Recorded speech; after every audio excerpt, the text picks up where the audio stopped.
Jadi kita sudah bahas bahwasanya kita sekarang berada di babak keempat, fase keempat, periode keempat perjalanan sejarah umat Islam yang disebut dengan era mulkan jabriyatan, era para penguasa yang memaksakan kehendak mereka. Dan era ini baru berjalan 100 tahun sejak tahun 1342 Hijriah. Di sini tulisannya hampir 100 tahun karena gambar ini atau tulisan ini dibuat beberapa waktu yang lalu ya. Kalau sekarang persis 100 tahun. Karena kita sekarang sudah berada di tahun 1442 Hijriah ya. Jadi persis 100 tahun. Kalau pakai hitungan Masehi, peristiwa runtuhnya babak ketiga yaitu runtuhnya khilafah terakhir Kesultanan Utsmani Turki pada tahun 1924 Masehi. Dan kita kemarin memasuki tahun 2021. Nanti tanggal 3 Maret 2021 berarti persis 97 tahun kita berada di babak keempat pakai hitungan kalender Masehi. Nanti 2024 baru persis 100 tahun kalau pakai hitungan kalender Masehi. Nah, jadi babak keempat ini merupakan babak paling kelam dalam sejarah umat Islam. Makanya di dalam skema ini berada di bawah garis merah ya. Garis merah ini batas kapan umat Islam sedang berjaya dan kapan umat Islam sedang terpuruk. Nah, kita waktu masih di babak pertama, babak kedua, babak ketiga, kita merupakan umat yang berjaya. Dan itu berjayanya lama sekali, 1342 tahun sejak peristiwa hijrah. Kita berjaya, kita memimpin umat manusia. Namun qadarullah, Allah mentakdirkan sunnatut tadawul, sunnah pergiliran terjadi. Allah cabut hak kepemimpinan dunia dari tangan umat Islam dan Allah serahkan kepada kaum kafir barat ya, al-Yahud wan Nasara. Dan sudah barang tentu semenjak mereka yang memimpin dunia ini tidak mungkin mereka melanjutkan sistem iman tauhid, tidak mungkin, karena mereka beriman kagak, bertauhid kagak. Lalu yang mereka perkenalkan sistem apa? Ya sistem kafir syirik, mau tidak mau ya. Mana mungkin orang kafir mimpin tapi pakai sistem iman, kan nggak mungkin. Istilahnya jaka sembung itu, nggak nyambung itu ya. Terlalu jauh mimpi kita bahwasanya dunia dipimpin orang kafir tapi akan merelakan sistem iman tauhid tetap tegak, kan nggak mungkin, mustahil itu. Sebagaimana mustahilnya ketika orang beriman yang memimpin dengan kepemimpinan yang benar, dia menegakkan sistem iman tauhid, dia akan membiarkan ada sistem kafir yang tetap tegak, tidak mungkin. Makanya logika dasarnya sederhana. Kalau ada orang mengaku beriman memimpin sebuah keadaan di mana sistem kafir tetap tegak, ya, ini kepemimpinan yang perlu dipertanyakan. Nah, jadi saudaraku rahimakumullah, mereka al-Yahud wan Nasara dalam memimpin kita di babak keempat ini ternyata semakin hari semakin berusaha mengkonsolidasi kekuatan mereka sehingga sistem yang mereka kembangkan ini lebih layak disebut sebagai sistem Dajjal. Sistem yang dibangun untuk menggelar karpet merah penyambutan Al-Masih Ad-Dajjal, sang juru selamat palsu si Dajjal itu. Otomatis nilai-nilai yang berkembang di dunia sekarang ini adalah nilai-nilai yang gelap, nilai-nilai kesyirikan, kesombongan, kekufuran, kemunafikan, kefasikan, kezoliman, kemaksiatan, kemungkaran dan seterusnya. Sesuai dengan hadis Nabi yang mengatakan badiru bil a'mali fitanan kakita'il lailil muslim, bersegeralah kalian beramal sebelum datangnya era penuh fitnah seperti sepotong malam yang gelap gulita. Nah, itulah era kita sekarang. Era di mana-mana kita temukan fitnah dengan aneka ragam bentuknya, sementara makin hari makin gelap dunia ini karena dikepung oleh nilai-nilai yang gelap. Yang jelas ada sebuah sunnatullah yang juga harus kita yakini. Apa itu? Ketika Allah menilai bahwa peradaban telah melampaui batas ya, kezalimannya, maka Allah yang maha pemberi balasan pasti akan menimpakan azab yang pedih yang skalanya sesuai dengan skala kezoliman itu. Kalau kezolimannya skalanya skala lokal, ya azabnya azab lokal. Kalau skalanya skala regional, ya azabnya azab regional. Kalau skalanya global, azabnya apa? Azab yang global juga. Dan perlu kita ketahui bahwa sistem kafir syirik yang sekarang berkembang ini semakin hari semakin menunjukkan keasliannya. Contoh, kita sekarang ini mungkin tidak menyadari bahwa pengkondisian kita untuk benar-benar menyaksikan tegaknya New World Order, tatanan dunia baru, itu sudah semakin jelas, sudah makin kelihatan. Nggak tahu Anda mengikuti atau tidak, tapi saya sarankan untuk coba mengikuti sekalipun sumber-sumbernya kebanyakan bukan berbahasa Indonesia, berbahasa Inggris. Itu sudah mulai banyak pakar di barat yang memberikan sinyal peringatan bahwa para pemimpin-pemimpin kelas dunia ini merancang sebuah skenario namanya The Great Reset. Pernah dengar istilah itu?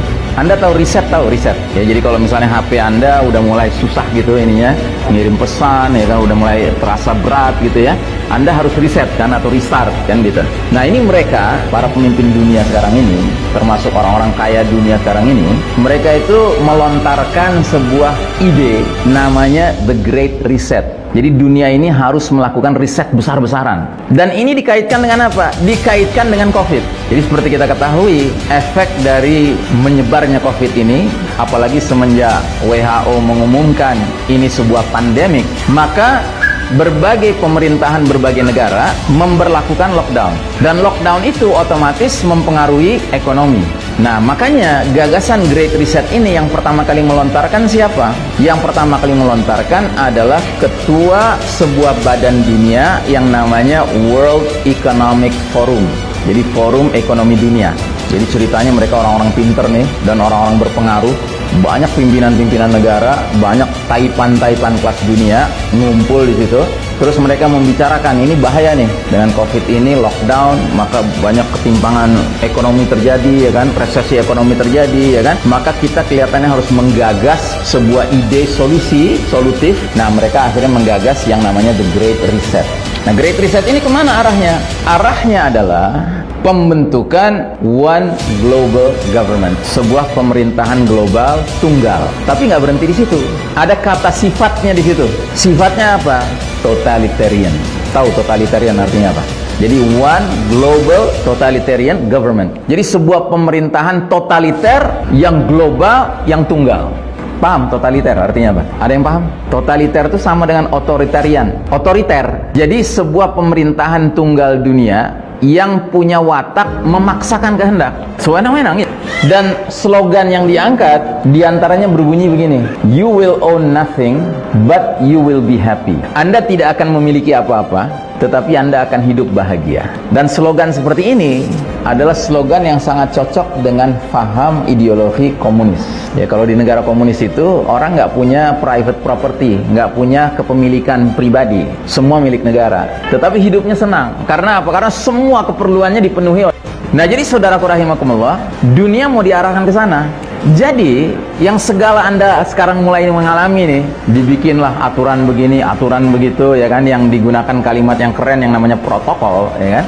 Itu latihan, Anda dilatih untuk tunduk pada satu pemerintahan tunggal dunia itu. Makanya sekarang seragam, Pak, di mana-mana. Solusinya 3M. Itu Anda jangan pikir cuma berlaku di Indonesia, tidak. 3M ini berlaku di mana-mana sekarang, Pak. Orang kena COVID karena 3M, itu nggak dipatuhi. Orang nggak kena COVID karena 3M dipatuhi. Nah, jadi saudaraku rahimakumullah, kita harus paham bahwa kalau ini berjalan terus begini, berarti mereka bisa memaksakan kehendak-kehendak mereka untuk melakukan hal-hal yang dalihnya kebaikan masyarakat luas, tetapi ujung akhirnya adalah kepentingan dari yang punya kuasa.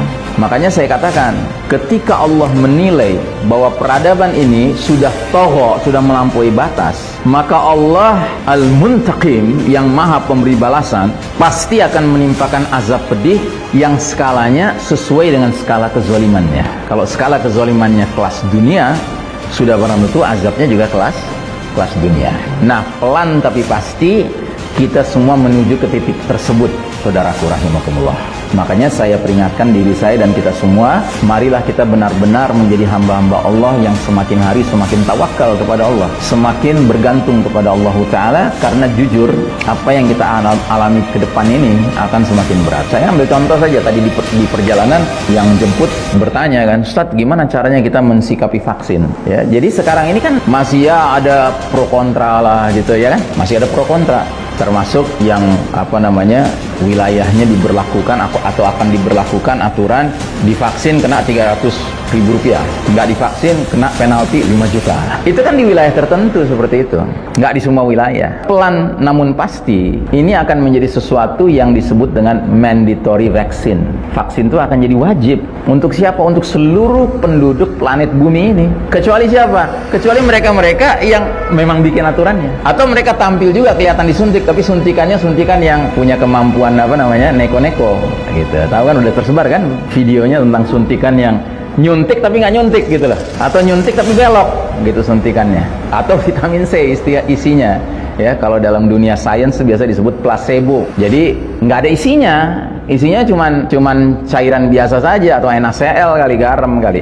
Nah, jadi saudaraku rahimakumullah, ini semua adalah sesuatu yang kita nggak boleh tutup kemungkinannya akan terjadi. Kalau tidak bisa dikatakan justru akan memang mengarah ke sana.